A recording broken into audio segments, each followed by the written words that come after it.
great to be here. Just to introduce myself, Brent Dykes, Senior Director of Data Strategy at Domo. Domo is a cloud-based BI solution. And today I'm going to talk about a really important skill that I think all of us that work in data science need to have, which is data storytelling. So I'm going to start, I think it's appropriate to start a presentation on data storytelling by telling a story. And so one of the first ways that I discovered the importance of data storytelling was when I was an intern at an e-commerce company, and I was working towards getting a job at this company. And I was one of several different MBA students, all vying for a position at this company. And we had an important presentation that we needed to do to the Senior VP of e-commerce. And this wasn't your typical Senior VP of e-commerce. He actually was a former Special Forces military helicopter pilot. And he had left the service not because he wanted to, but because actually his wife asked him to lead a more normal life. And so he got out of it, but he was in this role as a Senior VP at an e-commerce company. And we had to present a midpoint presentation to him. And he had a reputation for really being, aggressive and punishing with the presentation. So it made me a little bit nervous, made the other MBA students nervous. And as I was preparing for my presentation to kind of update him on my project, I had stumbled across an interesting insight that actually refuted one of the common practices within this e-commerce department. And it was in some customer survey data. And I debated whether I should include this insight in my presentation, because it wasn't directly related to my project. But I made the decision to include it. Fast forward a few weeks, I get to the slide that has the insight on it. And in this room, I have several other managers and directors and him right in the middle. And he looks at it in a second, and then he says, "Bullshit." And I was like taken back. I was like, oh no, what have I done? And at that point, my mentor kind of jumped in and kind of saved the day and gave me some cover fire. And I learned a valuable lesson from that experience. I learned that if we're not prepared to tell the story of the insight, it won't go anywhere. That day, that insight died in that boardroom. It went nowhere. Nobody looked at it. Nobody examined it more closely. It just died. And I think that happens a lot of the time to a lot of the work that we do in data science. We do all this preparation, collecting the data, preparing the data, scrubbing the data, analyzing the data, and in that last mile of sharing it, communicating it, we fail. And so today I'm going to talk about how you can do that more effectively. So I'm going to talk briefly about why we tell stories with data, what it means to tell stories with data, and then how you can do it. So let's focus on the why. And I take this quote, this is a quote from Hal Varian, who's a chief economist at Google. And he was being interviewed by McKinsey back probably about 10 years ago. And he talked about the importance of being able to obviously understand, process the data, analyze the data, but then being able to visualize and communicate the data in an effective way. And that was going to be a truly important skill, and I think we see that today. I think the ability to communicate, obviously do all that analysis, understand the data, but then to be able to communicate it effectively is really what's going to separate those who work in data science and those who excel in data science. So the interesting thing about us as human beings is that we love stories. We consume a lot of stories. We watch it on we stream it, we watch it, we read books, we go to movies. And there's an author who said that this is one of the most important things to us. If we look at our hierarchy of needs, stories is actually something that's part of our DNA, something that we really look for as human beings. And on the data science side, as analytics experts, as data geeks, we love the data. But with that, we have a responsibility. We have a responsibility to, take that story that the data has shared with us and communicate it effectively with others. It's our responsibility to give it a voice and to make sure that it's clear and convincing. So the interesting thing is if we look at stories and compare it with statistics, actually stories will outperform statistics. I like this quote. Robert McKee's very famous in Hollywood for helping a lot of the script writers to prepare their stories that become the movies. And he said that storytelling is one of the most powerful ways to put ideas in the world today. And I'm going to give you a couple of examples how stories outperform statistics. The first is stories are more memorable. So there was a book published several years ago by Chip and Dan Heath. It was called Made to Stick. Excellent book, highly recommend it. And in that, they share an example from Chip Heath, who's a professor at Stanford. And he has an undergraduate class where he has the students in a communication class. And he gives them a bunch of data on crime data. And he asks them to take a position on one side of an argument. And he has those students divide up into groups. They present to each other, very short presentations. And 1 in 10 of those students would actually incorporate not just the data, but actually some anecdotes, like a story or something like that. And so they go through this exercise, they rate each other, they see how they do, and they think it's over. Then about 10 minutes later, he comes back to them and asks them, what do you remember? What statistics do you remember? Now, the interesting thing is, what people remembered were the stories. Only 1 in 10 would share a story, but 63% of the people could remember the story. Only about 5% of them could remember any of the statistics that were shared with them. So memorability is really critical. That's an advantage that stories have over statistics.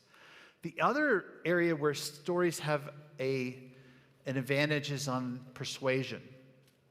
And so in the same book, there's a story that's covered around, at Carnegie Mellon, they did a study where they took, they had students take a technology survey. And so the students would take that technology survey, and then for doing that survey, they'd get 5 $1 bills.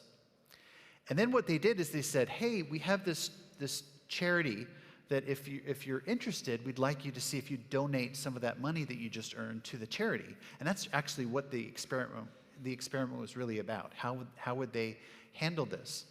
And so they had 2 versions of this brochure about a real charity called Save the Children. And so the one version had a lot of data, had statistics about the suffering of children in Africa, from famine, from war, from illness, and lots of data, lots of statistics.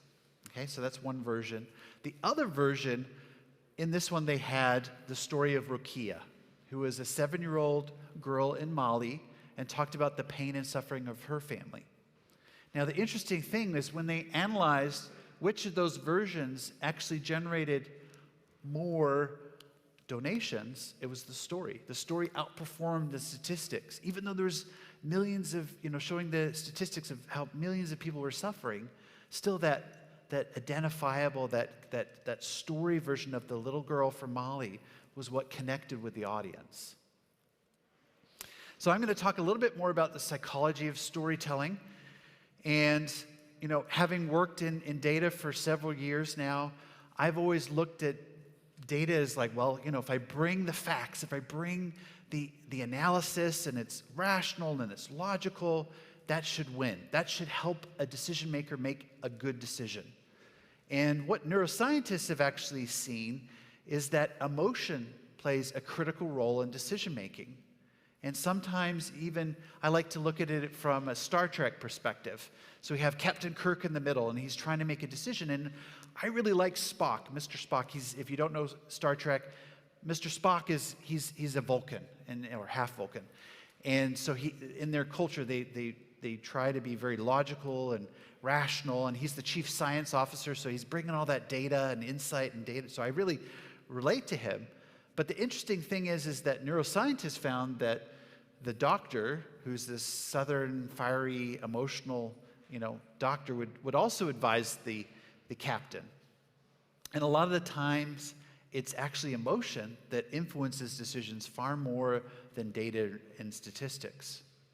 Now, there's a professor from USC named Antonio Damasio, and he studied patients that had injuries to their brain. that control the emotional centers. And so basically, these are people that had no emotions.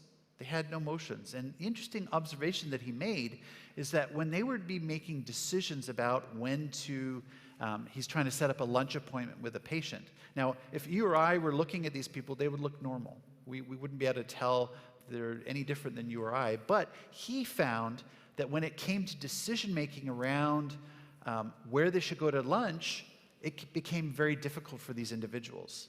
And so they would go, okay, well, if we go to get sushi, I like the menu that they have on Tuesday, but if we go to the Italian place has better parking. But if we go to the sushi, I think the server's there, and they would go back and forth. And a decision that you or I, if we said, let's go to lunch right now, it would only take 2 or 3 minutes for us to decide on a place to go to. Whereas these individuals, because they didn't have that emotion to help them with their decision making, it would take them 20 minutes, 30 minutes to make a decision. And so Antonio Damasio, he said, basically, feelings are not just the shady side of reason, but they actually help us to make decisions. And so this is really important for us as we're sharing insights, because what we want to do is we want to connect with, obviously we want to connect with our decision maker's brain. We want to make our insights, our data that we have, we want to make sure that it communicates with them and connects with them. And so really building data stories, incorporating storytelling with data is a great way for us to bridge the logic side with the emotional side. And a quote I like to say is that we hear statistics, and neuroscientists, when they look at people and they did scans of the brain as they're listening to data, there's a couple of regions in the brain that light up, but they're just associated with processing and producing language. However, when you share a story, your audience is actually experiencing what you experience. And so they're actually feeling what you feel. And so I like to say, we hear statistics, but we feel stories. And that feeling is what's going to drive somebody to actually act on an insight, not just hear it. So the other interesting thing is when we are approached with data, the first reaction that we have is that we go on defensive. Our shields come up, just like using another Star Trek metaphor here. The shields come up. We don't want to be tricked. We don't want to be deceived by somebody's data, the facts. And so we're on defensive. But the interesting thing that if we approach somebody with a story, then the shields come down. They've looked at how people process information. They find that they're not nitpicking on the details. They actually want to hear where this message or this communication goes. And so we're facing an audience that's much more receptive, much more open, much more willing to hear our message if we tell a data story. So there's 3 keys to data storytelling, and it's pretty obvious. So there's data, narrative, and stories. But I think it's interesting to look at the intersections between these different bubbles. So the first one is, if we take just raw data, the reason why we add narrative is to help explain it, right? If I just gave you the raw data, you could interpret it in all kinds of ways. Maybe you don't have the context, you don't have the background. It's very, very difficult for us to understand raw data. But if we add some narrative, some commentary, some annotation, some explanation around the data, all of a sudden it makes more sense to us. And it helps us to understand and get a clearer picture of what's being communicated with us. The other thing is, why do we use visuals? Well, a lot of the times, as you've seen, if I give you a table of data and you analyze that data, you might miss things. You might not see things in the rows and columns of the numbers. However, if we visualize it, all of a sudden now we see new patterns, new anomalies, outliers, trends that we would not see in the data without visualization. So the visualization, the visuals are actually enlightening us to things in the data that we wouldn't see without graphics and charts. And then why do we stay up late binge watching shows? Online, streaming them to our computers, to our TVs. It's because we really like to have, we like a good story. It's part of our DNA. We like to see visually and explore that narrative, and that really engages us as human beings. And I like to say, if we can combine all of these things, if we can take the right data, combine it with the right narrative, and the right visuals, we have something very powerful at that point. We have something that can actually influence behaviors. We can influence beliefs, attitudes. We can change them if we combine these three elements effectively. So I'm going to spend a little time going through each of the different areas, starting with data. And I like to think about it in terms of Indiana Jones. I'm a big Indiana Jones fan and love those movies. And one of the things that we know about Indiana Jones was he's an archaeologist, right? So he would go, he would find these artifacts and battle the henchmen, the Nazis, and then bring back, a treasure. But the thing we forget, he was also a professor. Okay, so he also communicated, he'd go on these expeditions, and he'd come back and he'd talk about the treasures that he'd found, the cultures and the different things that were related to these artifacts to help his students and other faculty members understand these things. And I feel like that represents what we do with data. Because with data, we have that exploratory side, right? We go in, we at this point, I am the audience. So I'm going in and exploring the data. And at this point, I'm not worried about anybody else but myself. I'm just trying to find an insight that could be beneficial. Now, because I brought all of this data together, I've combined it, I've merged it, whatever, I know the data. I know where it's come from. I understand it, and I'm spending a lot of time with it, analyzing it, so I have a good knowledge of the ins and outs of the data. And at this point, I'm using visualizations. I'm using charts and information to analyze that data. But at this point, I'm not really worried if they're pretty or if they're 100% properly constructed. It's all about flexibility and speed. I'm trying to go through lots of information and find something that would be useful to my organization. And at this point, I probably don't have a story to tell. On the exploratory side, I'm looking for a story. I might have a hypothesis that I'm testing. I might have a question I'm trying to answer. But at this point, I really don't have a story yet.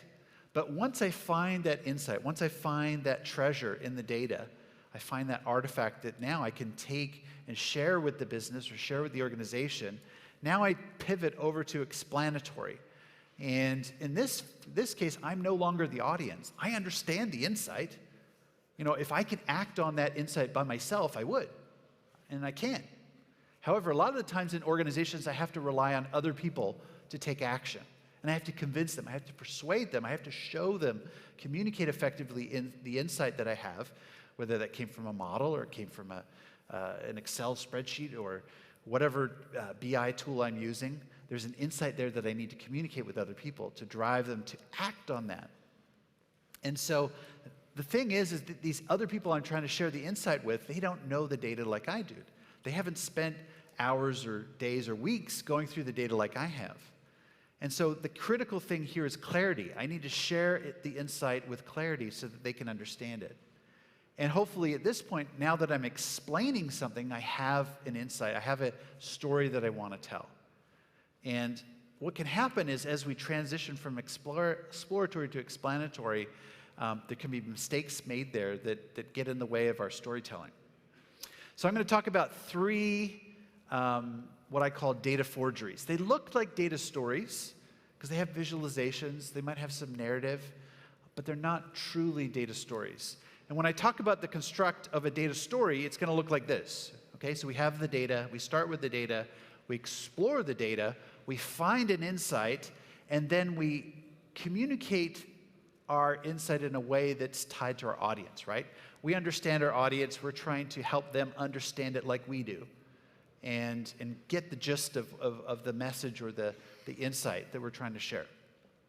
So the first forgery I'm going to talk about is one that a lot of the time I run into a lot with data scientists and analysts, okay? This is the problem this is the mistake that we make, okay? So we start out the right way. We go into the data, we do the analysis, we find an insight, and then what do? We share the insight without changing any of the data so that it communicates better for that audience. We expect them, the audience, to understand the data or see the insight like we do, even though they haven't spent the same amount of time in the data as we have. And so I call this the data cut, kind of like director's cut of a movie. You know, the director has this vision, but a lot of the times having an editor go in and actually edit out certain scenes, maybe just make the story, make the information communicate more effectively with the audience is really important. And so that's the first mistake that we can make, that we don't take that insight and prepare it for the audience. We don't edit it, we don't remove other information that's not necessary for them to understand the insight we're trying to convey. The next forgery actually comes more so from the business side. Okay, so you're going to have somebody who maybe in marketing, maybe in finance, you know, one of these departments, and they say, you know what, we launched this campaign last week or 3 weeks ago. I want to show that it's successful. Okay, so they already know the story they want to tell. And so now they're going to go back and select the data that supports their angle or their perspective or their story that they want to tell. And that's a problem because at that point we're selecting information. We're ignoring information that doesn't go with our story. And so then, you know, we have narrative, but we have a story that's probably not based on data. And I call this the data cameo, meaning data is not really driving this story. Data is like sprinkled on, like an extra. It's like a cameo in a movie where you have sometimes these actors who come in and do a small role, but it's not really significant to the whole overall story. And so this can be problematic as well, that we end up with these, they look like data stories, but they're not really based in data. So the last example is what I call this is something we see a lot with visual design. Okay, so somebody goes in, they create some really interesting visualizations. Okay, but one of the things they're not doing is they haven't really found an insight, or maybe they didn't even have a specific question they're trying to answer. So there's really no main single insight in these visualizations. It's almost like these people create these visualizations hoping that somebody else can find something of value in this information. Okay, and I call this data decoration. And a lot of times we get these data decorations that really don't convey anything meaningful or impactful, and and they get in the way of really what we're trying to do with data. Okay, so the next area I want to talk about is narrative. And one of the most important things to narrative is the audience. Okay, so these movies here are all based on the same story, right? Robin Hood. But they're for very different audiences. And so I like to say, who is the right audience for your data story? Okay, if you found an insight, who is the right audience for that? And what changes, what do I need to adjust about my data story for that particular audience? That audience does have an impact. I can't show the Russell Crowe version of Robin Hood to a group of 8-year-olds at a birthday party. That's going to be the wrong audience for that data. So we have to tailor our story to the audience so that it will resonate and connect with them. So there's a number of ways that we can look at that, and we have to ask ourselves, how well do we know our audience? And the first thing is, do we know what's important to them? Do we know what the priorities are for them? If I'm coming to them with an insight, but they don't care about that insight, then I'm wasting their time. I'm wasting my own time, maybe if I'm trying to do something for this audience. So it's important to understand what are their key priorities, what are their goals and objectives, and making sure that I'm bringing something that's going to have an impact on them and that they're interested in. Perhaps they might have existing beliefs or preferences. So maybe they were the ones who came up with the idea for introducing a new process, and I've analyzed that process and found there are significant problems. Going into that situation is going to be a lot different if their predecessor had been the originator of that process. They're probably going to be less beholden to that process and more open to hearing criticism. There may be preferences where they like pie charts, or they like bar charts, or they like certain data a certain way. Maybe they don't like PowerPoint, or they don't like these different tools that we use to present information. So it's important to know that beforehand. Specific expectations. A lot of times when we're sharing data stories, people might come in with certain expectations. And if we don't address those expectations during the course of our data storytelling, people can leave those presentations disappointed. because they thought they would have an answer on this, or they thought they'd get information on this. And so we need to, again, know the audience, know what expectations they have on the topic we're presenting on. How familiar are they with the topic? Do you know, that'll change how much context we provide up front to kind of educate them on what we're talking about. How data literate are they? So that's important to understand, how much detail do I go into? Do I hide that detail, or are they very expert on the data and will expect a level of detail that I need to provide in my data story? Obviously, the more senior they are at the company, I'm going to have less time, right? I'm not going to get 2 hours with a C-level executive. I'm going to get 10 minutes, 15 minutes, 20 minutes max to really convey my insights in a quick manner. And then lastly, sometimes we present to a technical audience and a business audience at the same time. How do I handle that? How do I communicate in a way that's going to resonate with both of them? Or maybe I need to create two different versions of my data story, one for the technical audience, one for the business audience. So there's a great quote from Edward Tufte who said, with the statistics, if your statistics are boring, you've got the wrong numbers. But I would also say maybe you have the wrong audience. So how do we take all this data and we turn it into a story? Okay, so a lot of the times when we hear about storytelling, it comes, stories have a beginning, middle, and end. And that comes from Aristotle, more than 2,000 years ago, who came up with that. But I don't find that particularly helpful, because you could say a textbook has a beginning, middle, and end, but it's not a story. So I kept looking, and I came across Gustav Freytag, who was a German playwright in the 1800s. And he analyzed Greek tragedies, he analyzed Shakespearean plays, and he said they all have a similar story arc. And I've taken that story arc and I've applied it to how I could share insights. So with every data story, you have a setup where you're basically providing background, you're providing context, you're basically sharing what the status quo was before this anomaly that we uncovered was.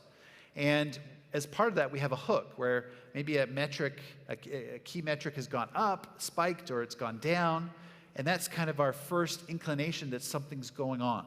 Maybe it's an opportunity, maybe it's a problem, but that's our first flag, if you will, that there's something going on. And then from there, we build up to our climax, which is our big aha moment. That's where we share our big insight. But it might, as we go up there, we have what I call rising insights, meaning we're kind of taking the onion and we're peeling the layers. We're digging into the problem.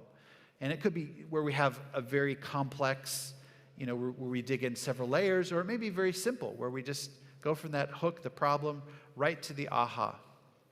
Depends on the situation, depends on how complex the issue that we're analyzing. And we're not done by just sharing the insight. We actually have to help the audience understand, what do I do? Okay, so you've identified this problem, or you've identified this opportunity. What are our options? How can we seize this opportunity? So the analysis doesn't just focus on understanding the insight, but also, what do we do with this insight? How can we act on it? How can we take advantage of making a move forward? Because ultimately, that's what we want to drive with data. We want to drive change. And then hopefully through this process, our audience is growing. They understand more about the business and learning about the challenges that the company's facing. So let me take you through a quick example here. So in this case here, I have an e-commerce company, and the blue line represents the sales that we've had over the last 4 quarters. And in this quarter, the blue line is actually going down, and the gray line, which represents last year's sales, we're underperforming. We're going in a direction that's not expected. And so we go into that, we dig into that problem, and we find, okay, if we look at our product categories, the blue product categories are actually outperforming last year's sales. However, these 3 orange product categories are actually below last year's sales. So we dig a little bit deeper, and we get the actual SKUs, and we find that all of the orange SKUs, which are all part of a particular brand, are now in this bottom quadrant, where they're not selling and we're not driving enough product views of these products. And so we've identified that somehow we've changed the way that there's a particular product on our website for a particular brand where we're no longer selling as well as we did. And if we don't fix this problem, we're going to miss our sales targets for this quarter. we're going to underperform by 38%. And that's going to all impact the e-commerce team's bonuses. And so then what we do is we talk about, well, what do we do about this? We've analyzed the different options to fix this brand problem, and we've identified option A, which drives the most revenue for the least amount of cost, and we compare it against a couple other options. And so what I've done here is I've taken, it's kind of a pseudo example here, but I've taken an insight, I've created a story around it and presented it in a linear narrative fashion to hopefully then communicate more effectively what's going on with this insight and how we can take action on it. So the last area is the fun area. That's where we visualize our insight. And you may have seen a chart like this, a tabular view like this. This is actually from the 1970s, where an English statistician was concerned that a lot of people were ignoring the power of visualization.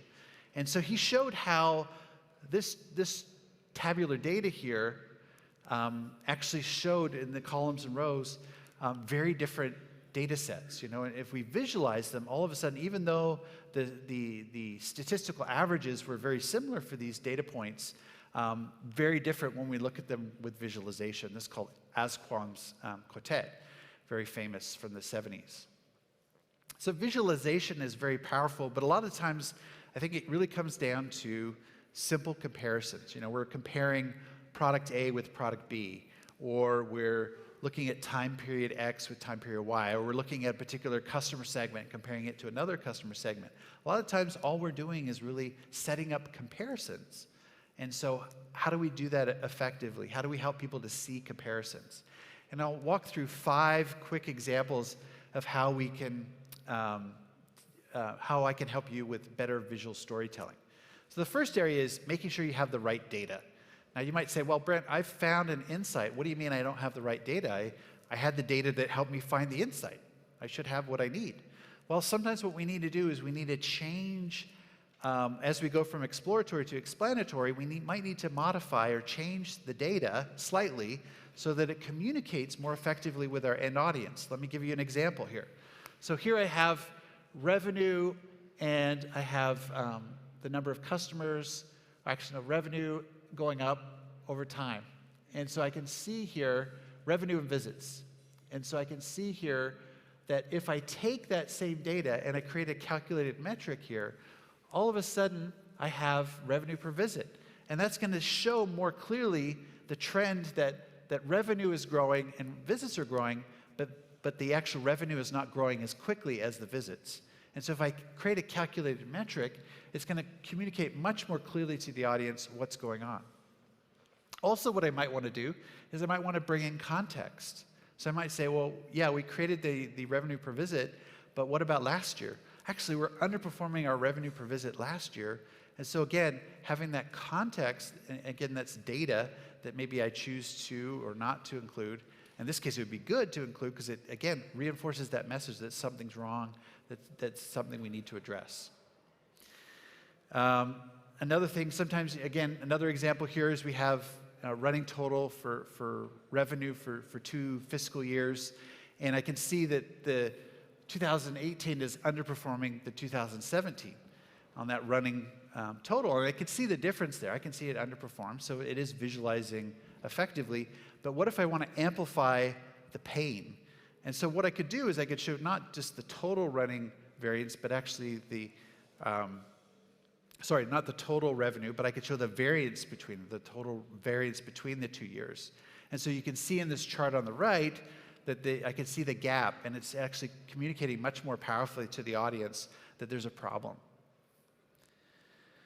So the next thing is to choose the right visualizations. We have lots of visualization options, and in the mid-'80s, they did a study where they looked at how different visualizations, were they effective at supporting accurate comparisons or generic high-level comparisons. And so they found that if it's 2D position along an aligned or unaligned scale, that was the most effective or most easy for us to draw comparisons. And as we go from left to right, it got harder and harder to make accurate, precise comparisons. We could only do more general comparisons. And so if we look at a pie chart, where does the pie chart sit on the scale? It kind of sits in the middle here, kind of a combination of angle and area. And that leads to a lot of problems, because if I said, okay, so what is the largest source of traffic to our website? You know, and if I didn't label this, it'd be very hard for you to well, I think it looks like Facebook, maybe it's Twitter, I'm not quite sure.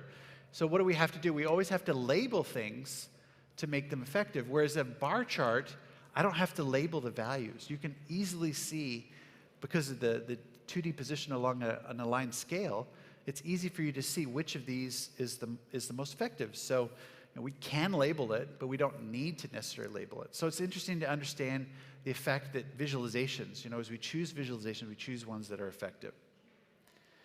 We want to calibrate our visuals to our message. So sometimes we have the right chart, but maybe we need to change the view or the slice of data so that it's going to work for the audience. So in this example here, I'm looking at different customer segments by different products, and I'm going to present this information to product managers.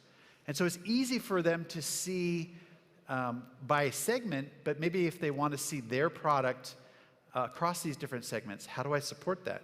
So again, knowing my audience, I'm going to go in and I'm going to create a chart like this that changes the orientation so that each product manager can see their content across those different segments, and it's very easy for them to go in and analyze. And these are little affordances that we do to help the audience consume the data and make it easier for them. We want to remove any unnecessary noise, right? We go into the data, we try to find the signal, and a lot of times there's a lot of noise there. And so our job is to find the signal. But sometimes as we go in and we go to communicate, we leave noise, or we add noise inadvertently when we try to communicate our insights. And so in this case here, typical spaghetti chart, lots of data there. How can we simplify that? Well, we can remove some of the data points, right? We don't need to share. Maybe we just leave some for context, but we don't need to have all of the data that we had during the exploratory phase come over into the explanatory phase. So a simple thing is we can remove the data. We could also aggregate data, right? So I have here lots of different points here that are less critical to my communication. I can aggregate those, and all of a sudden now, you know, I can really focus on the message that I want, and this is a lesson we learned from data journalism. They do this a lot of time, removing a lot of those, aggregating the other values so that we can just focus on what's really important. The last thing is focusing on what matters most. Now we have the spaghetti chart over here. I can use color, right? So I can control what's in the foreground. I bring something to the foreground of my data visualization by using a color, and then I push everything else to the background using grayscale, so that it's there as context, but hopefully, you know, by using a bright color, focusing it on a particular data point I want to communicate with the audience, they can now see the point I'm trying to make and follow what I'm communicating. The other thing I can do, sometimes we have a very complex data visualization, and by chunking it or breaking it apart into pieces, I can introduce it bit by bit. So in this case here, I might say, okay, here's our form start rate, and then now we're going to look at how many people completed the form, and so that's our complete rate for that form, and then how many of those people actually translated into sales leads, that's that next rate, and then lastly, we have this problem here where there's some problems made with the communication or with the marketing. So I've broken it up into chunks so that as I'm communicating this with the audience, I can respond to their feedback, answer any questions, and we're right in sync in terms of how we communicate the information. Make it less complex by breaking it up into chunks. So in the last 2 minutes, I'd just like to share one example, and this is actually very special because I share this example at other conferences, but this is the first time I'm doing this in Hungary, which is interesting because I don't know about you, but I've never had surgery, not significant surgery, but I know that if I had significant surgery, I would want the doctors to do this, wash their hands. And I'm talking about Ignace Semmelweis, and I don't know how many of, I don't know if I'm saying his name, how many of you are familiar, it's hard to see with the lights, how many of you are familiar with Ignace Semmelweis? Okay, hard to see with the hands, but he's a famous Hungarian, and I'm excited to be here to talk about his story. And he was working in Vienna at a hospital, a maternity hospital, and they had 2 clinics. One clinic was focused on training midwives, the other was focused on training doctors. And the disturbing trend that he found, this is back in the 1800s, is that the doctor's clinic actually had a higher mortality rate than the midwives. And this is really, this is a big challenge for this hospital because, they're trying to train these doctors, and they were ending up, a lot of patients, a lot of these women would get childbed fever, where they would get sick shortly after delivering a baby and then die, and in some cases the child would die as well. And so the hospital was struggling with what's causing this, what's causing them to die, and what's causing this problem at this hospital. They didn't know if it was the way that the children were being delivered. They didn't know if it was bad air or the temperature or whatever. They couldn't explain what happened. And then one day, a fellow doctor of Ignis was performing an autopsy on one of these women that had died with some students, and one of the students accidentally pricked the finger of this doctor. And sure enough, that wound got infected, and the doctor died. And this is a good friend of Ignis. And he performed the difficult job of performing the autopsy on this doctor. And when he did that, he discovered that the doctor had died in a similar manner to how these women were dying. He had the same pathology, and he started to draw the connections. He was like, oh my gosh, I think that we are passing, as we do these, because the standard practices at this hospital was to perform autopsies in the morning and then go and examine the women and deliver babies the rest of the day. And he realized that maybe they weren't washing their hands. They were somehow carrying over these deadly particles from these women that had died to the healthy women and making them sick and obviously causing them to die. And so he instituted a policy where he had the doctors wash their hands in a chlorine lime solution. And so they started this practice, and when they did, it was about 12% mortality rate. As soon as they did that, the mortality rate went down 82%.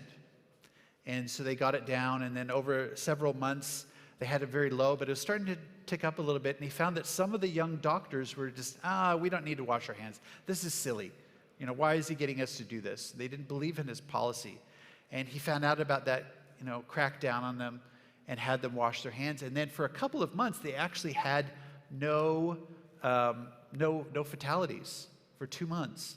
But you'll notice at the end, obviously, he was dismissed, or the percentage goes up, and that was because Ignis was dismissed. Unfortunately, the medical community at the time would not accept that they were contributing to the death of these women. They didn't believe Ignis that the hand washing would actually work, and he couldn't find another job in Vienna. He had to come back to Budapest here, and he raged against the community because none of the other doctors would believe him. And eventually, he was committed to an insane asylum and actually died there. So kind of a sad story, but if we look at why wasn't he successful? He had accurate data. He had 18 months of data showing that his hand-washing policy worked. He had valuable information. Literally, this would have saved tens of thousands, hundreds of thousands of women's lives at the time. Because they didn't know about germ theory, but this hand-washing process could have saved their lives. And then lastly, it's, all they needed to do was wash their hands. And yet, he wasn't able to he wasn't able to communicate this insight to others. He didn't visualize his information. He didn't tell a story with this data that he had, even though it could have benefited the lives of so many people. And so I'll just end there with, if you have the right data, you combine it with the right narrative and the right visuals, you have something very powerful, something that can change the world. We talk about those who tell stories rule the world. I believe those who, in our digital age, who tell the data stories will rule this world. And so I just want to highlight here's my contact information. If you have any questions after, I am publishing this book in December. It's available now for pre-order on Amazon. I talk a lot more about different principles of data storytelling, and I know this will be a key skill that all of us need to master to be effective with our data insights. Thank you.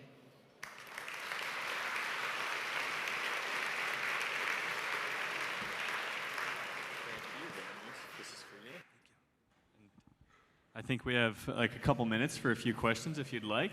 Yeah. All right. Would you like water, by the way? Sure, that'd be awesome.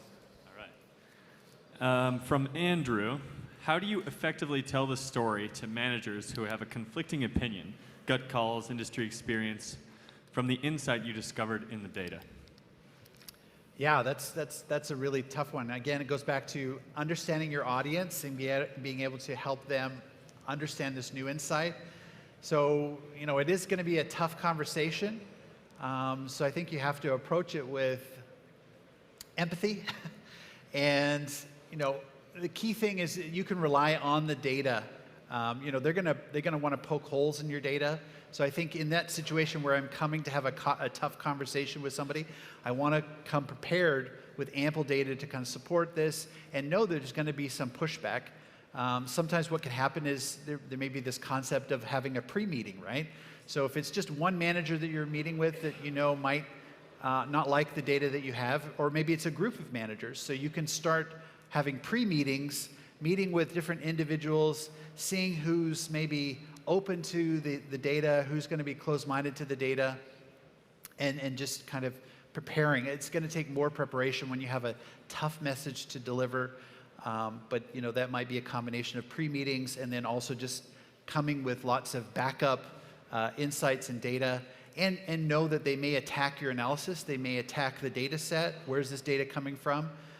So it does take a little bit more preparation and having maybe some backup data at the back of your presentation to kind of go through if they start to have an issue with it. But hopefully, again, if you can position it around, it's not on them.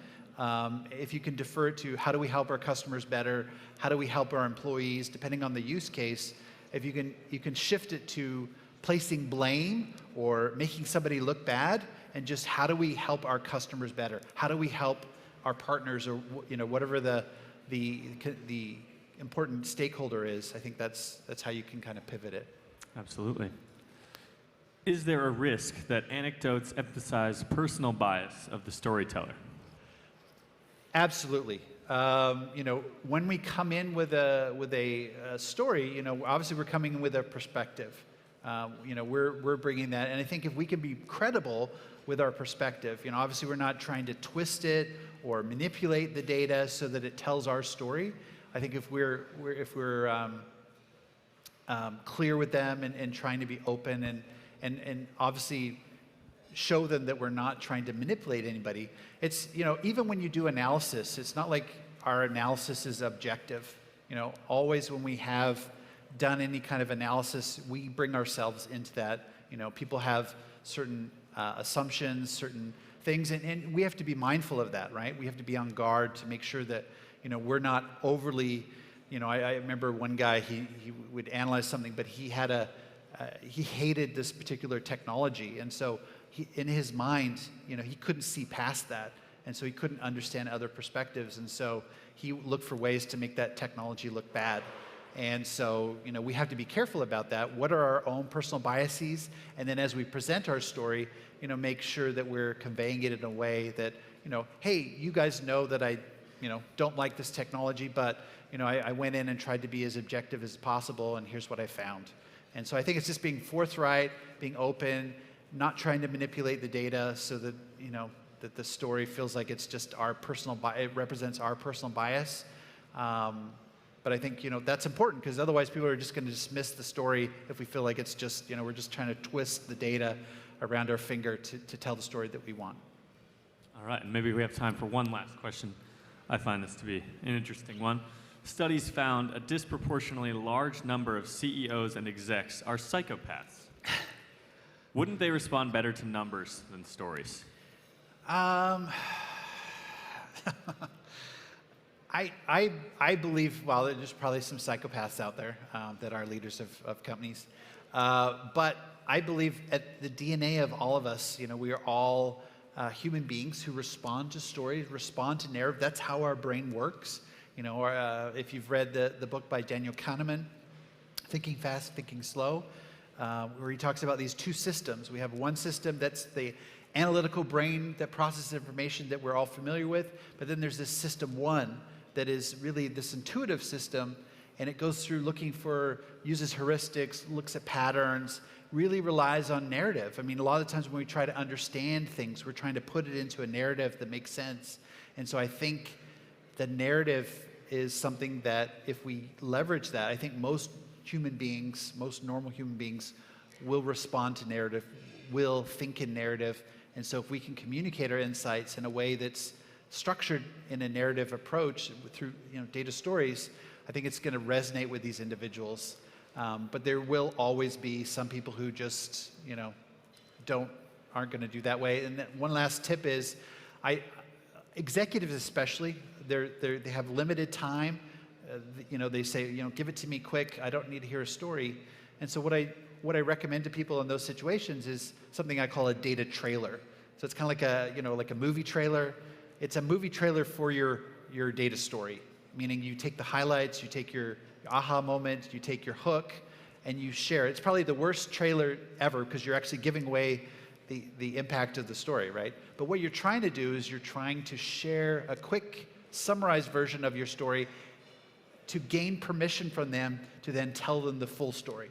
So they may say, oh, that's great, tell me more. All of a sudden now we can launch into our data story and give them more information. But that data trailer is a much more succinct, concise version of our story to give them the points they need quickly.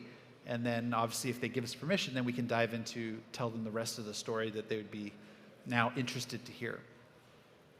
Absolutely. Thank you very much. One more round of applause. Thank you.